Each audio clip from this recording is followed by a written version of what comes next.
السلام علیکم ناظرین کرام۔ آج کی اس ویڈیو میں کلش عثمان کی بات ہوگی، اور اگر وقت بچ گیا تو صلاح الدین ایوبی اور سلطان محمد فاتح کی بات چیت بھی کریں گے۔ عثمان غازی کے بارے میں بات کر لیتے ہیں۔ گزشتہ فصل کی ریٹنگ کیسی رہی، مقدس امانتیں کیا تھی، اور یہ کہ کلش عثمان میں تاریخی غلطی دکھائی گئی ہے، یعنی خلیفہ اور خلافت کا ذکر کیا گیا ہے، جبکہ خلافت تو 1258 یعنی موجودہ وقت سے قریباً آپ آدھی صدی یا اس سے بھی زیادہ لگا لیں، 60-70 سال آپ لگا لیں کہ اس سے بھی پہلے خلافت تو منگولوں کے ہاتھوں ختم ہو چکی تھی، تو پھر اس کا ذکر یہاں کیسے کیا گیا ہے؟ تو ان تمام چیزوں پر بات چیت ہوگی، تو چلیے شروع کرتے ہیں۔ سوال یہ ہے کہ مقدس امانتیں کیا تھی؟ جواب بہت سادہ ہے کہ ایسی چیزیں بتائی نہیں جاتی، البتہ اندازہ لگایا جا سکتا ہے کہ یہ بال ہو سکتے ہیں، یعنی موئی مبارک ہو سکتے ہیں، کوئی تحریر ہو سکتی ہے، لباس، جوتی، چمڑے کے استعمال کی چیزیں وغیرہ اس طرح کی چیزیں ہو سکتی ہے۔ تقریباً تمام ہی ڈراموں میں اس طرح کا کوئی نہ کوئی واقعہ پیش کیا جاتا ہے، خاص طور پر وہ ڈرامے جو تاریخی واقعات پر بنائے جاتے ہیں تاکہ ہیرو کی ہیروگیری اور ویلن کی برائی، دشمنوں کی سازش بیان کی جا سکے، ساتھ ساتھ ناظرین کی ہمدردی بھی جیتی جا سکے اور ریٹنگ میں بھی اضافہ کیا جا سکے۔ کلش عثمان میں اس کی ذکر کیوں کیا گیا ہے؟ جہاں تک ہمارا خیال ہے تو اس کا مقصد عثمان غازی کے شہرت اور اثر وسوخ بڑھانا ہے، ساتھ ساتھ عثمان غازی کے نیک نامی اور دین سے امت کا پیغام بھی تمام عالم اسلام میں پہنچانا ہے، تاکہ انہیں عالم اسلام کا لیڈر یا رہنما قرار دیا جا سکے اور سمجھا جا سکے، اور ان کی ریاست کو بھی ایک نام اور ایک ناموری اور ایک اچھا الفاظ سے یاد کرنا ممکن ہو سکے، اور خلیفہ بھی عثمان غازی سے خوش ہوں گے کہ اسے بدنامی اور بے عزتی سے بچانے میں ان کا کردار بنیادی رہا ہے،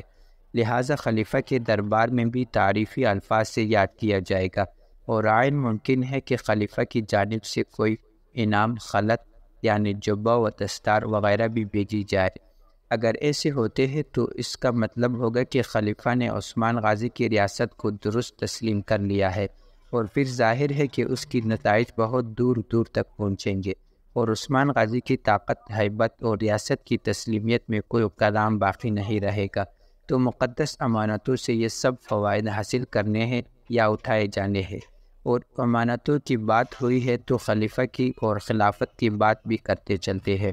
یعنی موقع ہے تو چوکا یا چھکا مار لیا جائے۔ اگرچہ پاکستانی ٹیم سے تو کوئی امید نہیں ہے کہ وہ چوکے لگائے یا پھر چھکے لگائے اور میچ بھی جیت جائے، ایسی اب کوئی امید ان سے نہیں ہے۔ خیر، ہم نے شروع میں کہا کہ خلیفہ اور خلافت کی ذکر سے کلش عثمان میں کوئی تاریخی غلطی تو نہیں ہوئی گئی، اس لیے کہ تاریخ تو یہ بتاتی ہے کہ 1258 یعنی 1258 میں جب ہلاکو خان نے بغداد کی اینٹ سے اینٹ بجائی تھی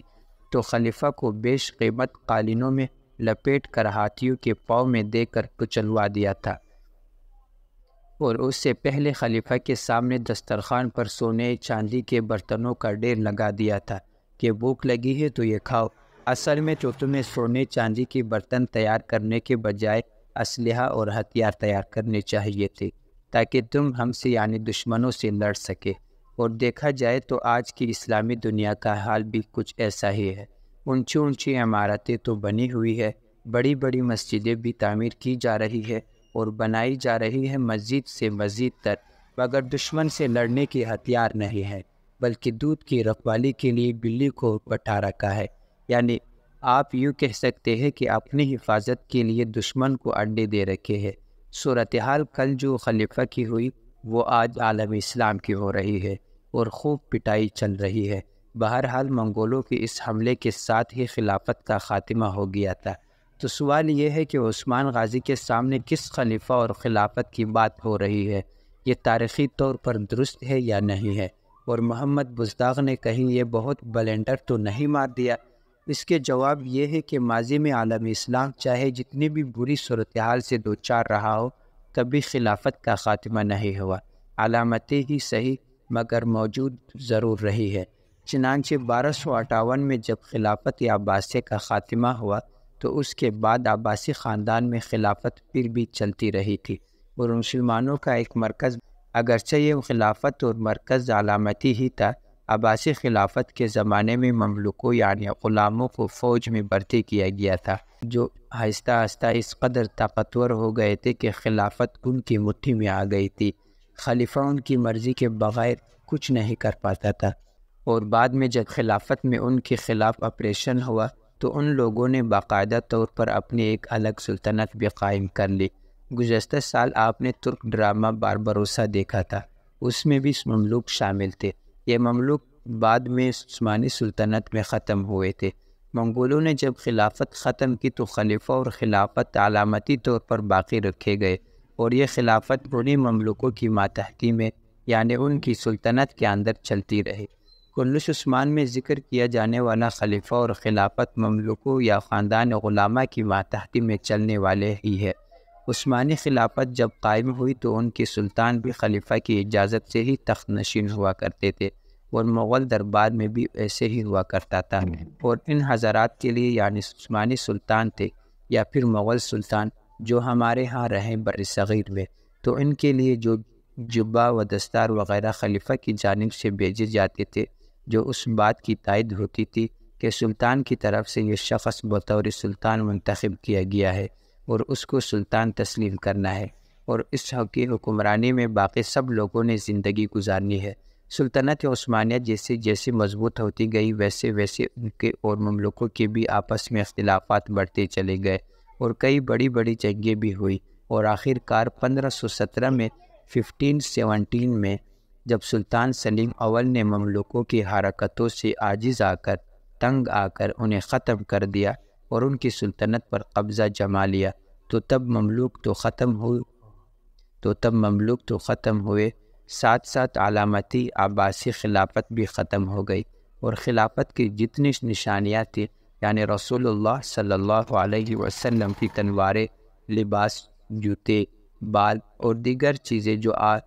آج توپ کاپی میوزیم میں موجود ہے، وہ سب عثمانی سلطنت کو منتقل ہو گئی، اور یہ امت کے بڑے بڑے علماء کرام اور اثر وثوق رکھنے والے حضرات کی جانب سے اجازت سے عثمانی سلطنت باقاعدہ طور پر خلافت میں تبدیل ہو گئی، اور عثمانی سلطنت کا جو سلطان تھا کو مسلمانوں کا خلیفہ بنا دیا گیا۔ اس روادات سے آپ کو اندازہ ہو گیا ہوگا کہ کلش عثمان میں ذکر کردہ خلیفہ اور خلافت درست ہے، اور یہ کوئی غلطی نہیں کی گئی، کوئی بلنڈر نہیں مارا گیا۔ اور اب چلتے ہیں کلش عثمان سیزن 6 کے ابتدائی ریٹنگ کے بارے میں۔ کلش عثمان سیزن 6 کی ابتدا کافی سسپینسفل ہوئی، کہانی بہت اچھی تھی، مقامات اور کردار بھی بہترین اور شاندار رکھے گئے، اور سب سے بڑھ کر تو یہ کہ پہلے قسط کے آخر میں ایک بہت بڑا لشکر بھی دکھایا گیا جو گزشتہ 5 سیزن میں نہیں دیکھا گیا تھا، اور اس حوالے سے بہت زیادہ شکایت بھی کی جا رہی تھی۔ اس لحاظ سے پہلے قسط کی ریٹنگ بہت اچھی آنی چاہیے تھی، مگر امیدوں سے کم ہی رہی، یعنی 5.5 کے آس پاس ہی رہی۔ پہلے قسط میں نئے کرداروں کا تعارف تھا، اور ساتھ ہی ساتھ مقدس امانتوں کا ذکر بھی شامل کیا گیا تھا،